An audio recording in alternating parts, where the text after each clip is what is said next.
Stop just for a second. I want you to listen, not to my voice, but to the silence behind it. If you've been searching for a sign, a cosmic glitch, or a reason to finally change the trajectory of your life, this is it. This is the message you were supposed to find. Because here is the most terrifying truth about being human. You can spend 80 years breathing, walking, and working, and yet never truly be alive. Imagine yourself 20 years from today. You wake up in a house that's a little quieter, looking at a reflection that's a little older, and suddenly it hits you like a physical blow to the chest. You weren't there. You lived a life of echoes. You paid the bills on time, you answered the emails, you attended the parties, and you smiled when the camera was pointed at you. But you, the soul, the fire, the authentic spark, were locked in a basement somewhere, waiting for a someday that never showed up.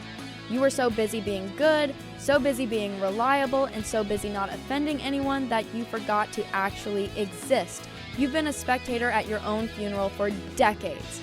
Today, that ends. This journey we are starting right now is going to be long. It's going to be gut-wrenching. It's going to pull back the skin on old wounds you've spent years covering with the duct tape of busyness and mindless scrolling. But if you stay until the final sentence of this story, you might finally be able to look yourself in the eyes without flinching. Today, we are bringing you home. You know the feeling, don't you? It's 6:30 a.m. The alarm clock isn't a wake-up call, it's a sentence. Your first emotion isn't gratitude for a new day, it's a heavy, dull resentment. You lie there for a moment staring at the ceiling and the weight of the ordinary begins to crush your ribs. Or everything is the same shadows on the same wallpaper, the same coffee mug with the chip on the rim, the same commute through a city that feels like a graveyard of dreams. You move on autopilot. Your body knows the choreography. Shower, dress, caffeine, screen, it's a mechanical dance performed by a ghost. But lately, there's been a sound, a tiny internal click. It happens at the strangest times, maybe while you're staring at a spreadsheet or standing in line at the grocery store. It's the sound of the soul finally hitting its limit. And then the question follows, quiet but lethal, why am I so tired? Let's talk about this tiredness. It's not the kind of fatigue that a vacation can fix. You could sleep for 1,000 years and still wake up exhausted. This is existential depletion. It's the exhaustion that comes from carrying a weight that doesn't belong to you. You look at your life, your schedule, your obligations, and you realize there is nothing in here for me. You've become a world-class architect, but you've built a cathedral for a God you don't even believe in. You are a perfect, high-functioning cog in a machine that produces everything except your own happiness. We have been lied to about what it means to be burned out. The world tells you that burnout is the result of working too many hours, of skipping sleep, or having too many tabs open in your brain. But that's a superficial diagnosis. The truth is much heavier. We don't burn out because we are doing too much. We burn out because we are doing none of the things that matter to us. Think about the sheer staggering amount of energy you expend every single day just to maintain the image of a normal person. From the moment you step out of your front door, you are performing. You put on the professional mask at the office. You put on the happy spouse mask at dinner. You put on the successful friend mask on social media. Every time you force a smile when your soul wants to scream, you are burning fuel. Every time you nod in agreement with a boss you don't respect or a friend whose values make you cringe, you are leaking energy. You are like a high-performance engine running at redline while the car is in neutral. You aren't going anywhere, but you are melting down from the inside.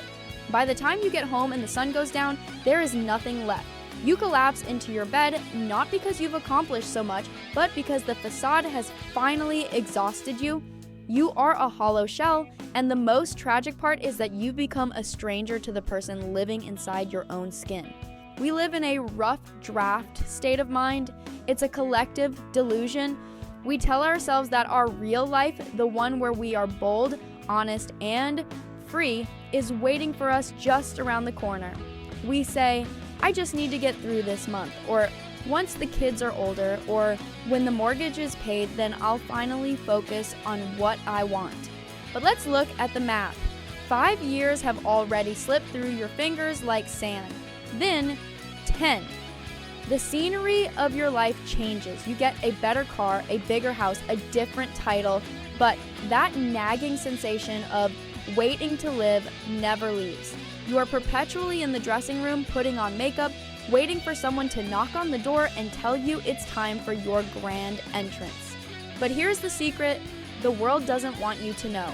There is no one coming to give you permission. There is no cosmic judge who will tap you on the shoulder and say, "You've been a good soldier, you've suffered enough, now go be yourself."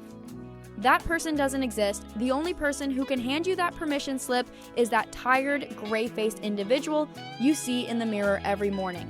We are terrified of this realization because it means we can no longer blame circumstances.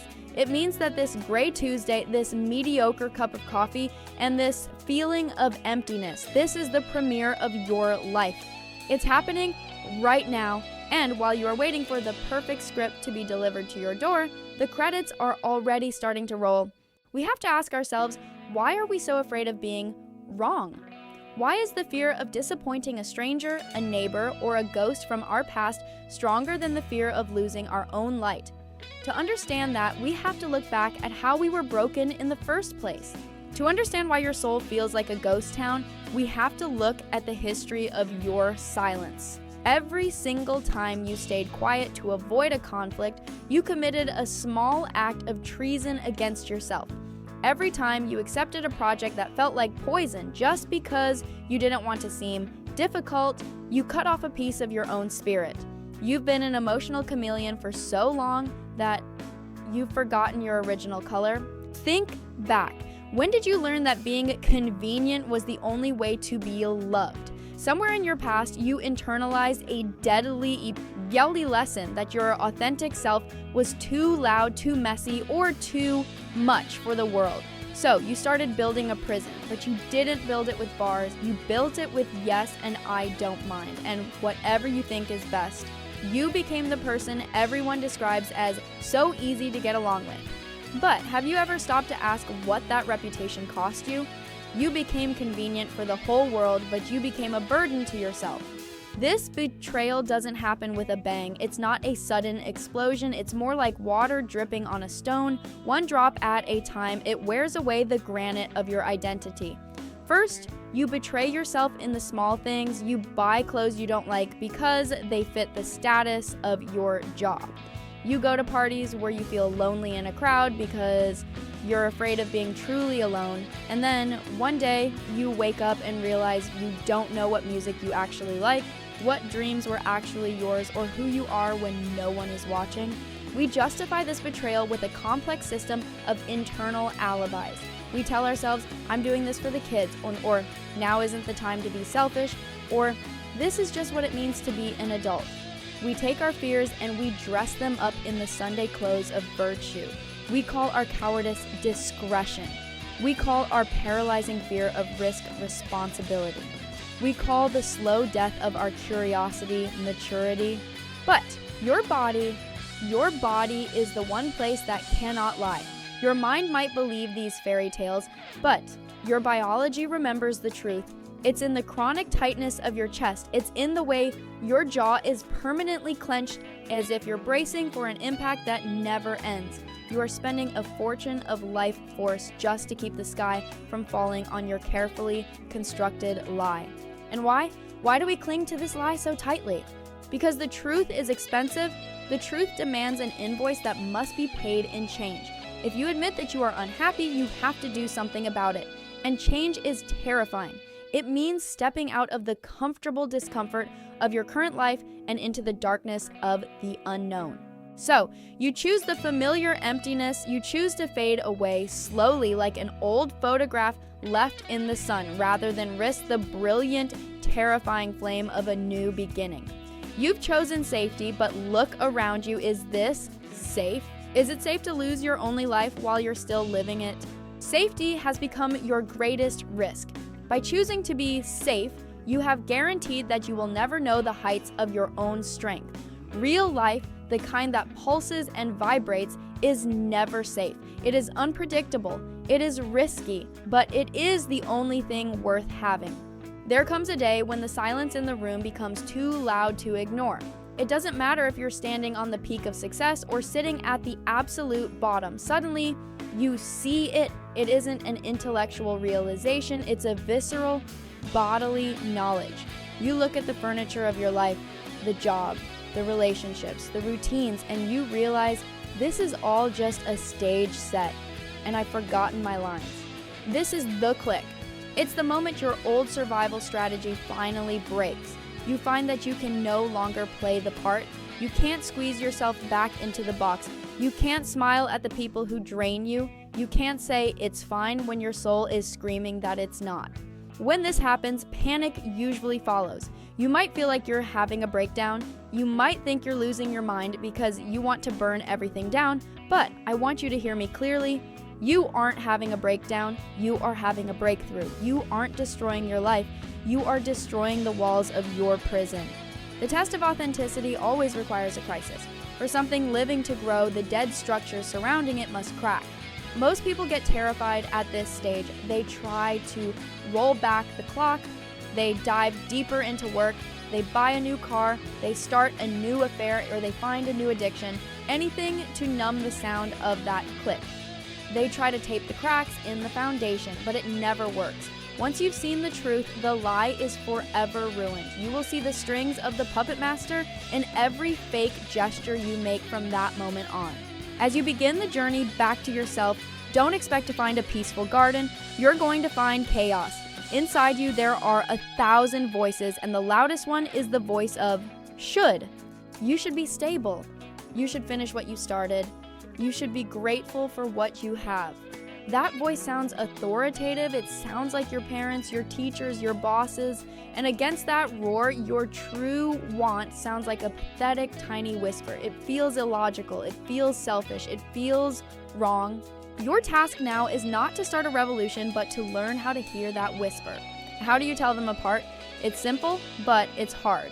Should always feels like a weight. It's a tightening in your throat. It makes you hold your breath, but your true want, even if it's terrifying, always brings an expansion. It's a lightness in your chest. It's a breath that finally reaches the bottom of your lungs. Start training your ears on the small things. When you go to a cafe, don't order what's healthy or usual. Ask your body, what do you actually want right now? If it says just a glass of water, even though you came for a meal, drink the water. That simple act is more revolutionary than 1,000 philosophy books. You are rebuilding the bridge. You are restoring a connection that was severed decades ago. Being real isn't about standing on a mountaintop and shouting your truth to the world. It's about the quiet, invisible choices. It's about not laughing at a cruel joke. It's about saying, I'm exhausted and I can't come tonight, without writing a 3-paragraph apology. It will feel like you're walking naked through a crowd. You will be afraid that if you stop playing the role, people will turn away. And I'll be honest with you, some of them will. The people who only loved you for your convenience will leave. It will be the most painful yet most vital cleansing of your life. Because the space they leave behind won't stay empty. It will be filled by people who see your light, not your mask. And most importantly, that space will finally be occupied by you. We are on the home stretch now, and this is where everything we've talked about, the pain, the betrayal, the click, transforms into something else. It transforms into power. There is a strange physics to sincerity. For years, you've been terrified that if you showed the world your true self, the world would reject you. You thought your core was too chaotic or not enough, but the opposite is true. When you finally decide to drop the heavy armor, the world doesn't attack. It starts to rearrange itself around you. This isn't magic, it's clarity. While you were being convenient, you were sending out a false signal. You were attracting people who needed your mask, not your soul. You were occupying spaces designed for your role, not for your heart. But the moment you gain density, the moment your words start to carry the weight of your actual blood, the world begins to react. People notice your gaze.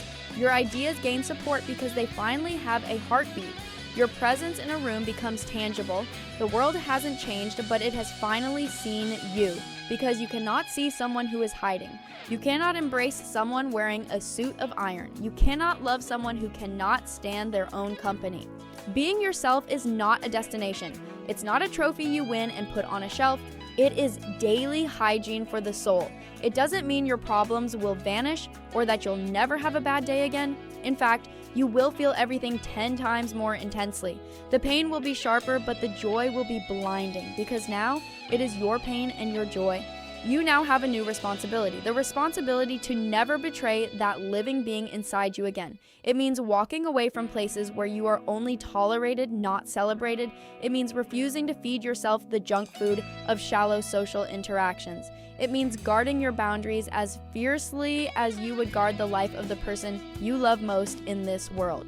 Some will call this selfish, but the truth is only a whole, living human being has anything of value to give to this world. You cannot pour from an empty cup. Your convenience never brought anyone true happiness. It only provided them with a temporary comfort at the cost of your slow extinction. Now that you are filled with yourself, you become a source. Your light begins to warm others simply because you exist. Returning to yourself doesn't guarantee a pile of gold, eternal youth, or a life without mistakes. It guarantees something far more precious: authenticity. You will no longer lie awake at 3 a.m. with that sickening feeling that you are a fraud. You won't have to exhaust yourself remembering which lie you told to which person. Your life will finally be one solid piece. Yes, it's a path over thin ice. Yes, you will fall. Но теперь, когда ты упадешь, ты будешь знать, кто именно упал и ради чего он поднимется. The meaning of life isn't to reach the finish line without a scratch. The meaning is to look back at the end of the road and say, that was my life. I was actually there for it. I felt it. I loved it. Thank you for being here.